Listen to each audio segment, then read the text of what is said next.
நார் கழிவுகளில் இருந்து தயாரிக்கப்படும் கோகோ பித்திற்கு தேவை அதிகமாக உள்ள நிலையில் அதை தயாரிக்கும் தொழிலை கயிறு வாரியம் ஊக்குவிக்கிறது. அதற்கான தொழிற்சாலை அமைக்க மானியங்களுடன் கூடிய வங்கிக் கடன்களும் கயிறு வாரியம் தருகிறது. இதற்கு கயிறு வாரியத்தில் பயிற்சி பெற்றதற்கான சான்றிதழ் மற்றும் இந்த தொழிலில் முன் அனுபவம் உள்ளதற்கான சான்று ஆகியவற்றை வழங்குவது அவசியம் என்கின்றனர் கயிறு வாரிய அதிகாரிகள்.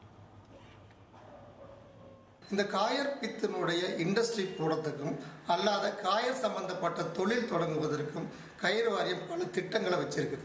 சொல்லப்போனால் இன்னைக்கு புதிதாக ஒரு ஸ்கீம் கயர் போர்டு செஞ்சுருக்காங்க. அதுக்கு பேர் காயர் உத்யமி யோஜனா அப்படிங்கிற அந்த ஸ்கீம். அந்த ஸ்கீமில் பொறுத்த வரைக்கும் 10 லட்சம் வரைக்கும் நம்ம ப்ராஜெக்ட் காஸ்ட் அப்படின்னு நம்ம செய்ய போனால் அந்த 10 லட்சத்தில் 40% மானியமும் 55% வங்கி கடனும் 5% பெனிஃபிஷரி கான்ட்ரிபியூஷன் சொல்லப்படக்கூடிய அந்த தொழில் செய்வர்கள் முதலீட்டோடு அந்த வங்கி கடன் ஆரம்பித்து நம்ம இந்த தொழிலை செய்யலாம். நார் தொழிற்சாலைகளிலிருந்து தென்னை நார் கழிவுகளை கொண்டு வருவதற்கு தேவையான வாகனங்கள் வாங்கவும் வங்கிகளில் கடன் பெறலாம். நபார்டு வங்கியில் மூலதன தேவைக்காகவும் கோகோபிட் தயாரிக்கும் இயந்திரங்கள் வாங்கவும் கடன்கள் பெற முடியும். இதனை தனித்தனியாகவோ அல்லது திட்ட அறிக்கை சமர்ப்பித்து மொத்த தொழிற்சாலைக்கும் தேவையான நிதி உதவியை வங்கிகளில் பெறலாம் என்கின்றனர் வேளாண் பல்கலைக்கழக அதிகாரிகள். இந்த கோகோபிட் சிறு தொழில் தொடங்குவதற்கு முக்கியமாக நபார்டு நிறைய லோன் கொடுக்குறாங்க. இந்த விவசாய சம்பந்தமான லோன் நிறைய அளவில் கொடுக்குறாங்க நபார்டில்.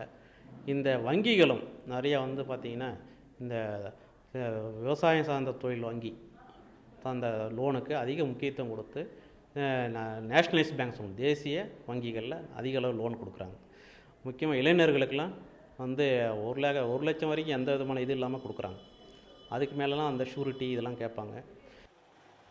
சிறு குறு தொழில்கள் தொடங்க நினைப்பவர்கள் அந்தந்த பகுதிகளில் உள்ள மாவட்ட தொழில் மையங்களை அணுகலாம். அங்கு புதிய தொழில் முனைவோரை ஊக்குவிக்கும் வகையில் பல திட்டங்கள் உள்ளன. தொழில் முனைவோரை ஊக்குவிப்பதற்கென்றே இவை உள்ளன. உற்பத்தி பண்ணுறதுன்னா 1 லட்ச ரூபா இன்வெஸ்ட் பண்ணணும்.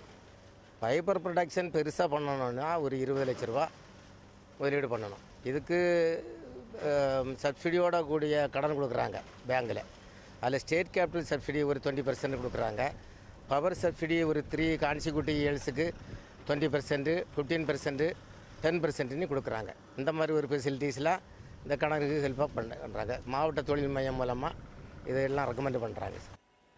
அரசு தரும் உதவிகளை சரியாக பயன்படுத்தி தரமான கோகோபிட்களை தயாரித்து விற்பனை செய்தால் அதிக வருவாய் ஈட்ட முடியும் என்பதில் ஐயமில்லை. புதிய தலைமுறைக்காக செய்தியாளர்கள் வேல் சங்கர், சிவபிரசாத், தாகூர் மற்றும் கௌசல்யா.